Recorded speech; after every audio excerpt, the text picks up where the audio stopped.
तभ्यंग नमः शरण संस्थित रक्षकार तभ्यंग नमः स्तु जगतांग परमैक पितृ भक्त्यान तस्मै सततं पुरुषोत्तमाय नमः।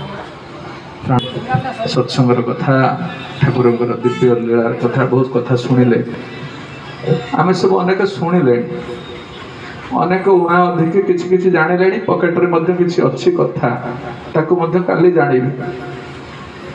शिष्य आचार्य देवकर कथा जदि एक कथा मु जानिलेनी एटा सत्य कथा एटा ही धर्मर कथा एटा बंचिबा बढ़िबार कथा केते दिन लुचै के रखिबी काहे लुचै के रखिबी पड़िसा घर से पिलाटी एपर्यंत जानि पारला नाही ताको घरे मध्य ठाकुर काम हेई पारु नाही ता पय मोर कोन प्रस्तुति अछि किछि करि पारले कि नाही ता पय कोन करबी केमति करबी से केमति बुझिबो गोटे दुटे कथा कहि बुझि पारिबे एमती गोटे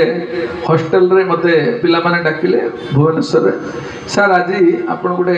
स्पिरिचुअलिज्म पर टॉपिक गोटे रखिबा ता देर आपण किछि कहिबे।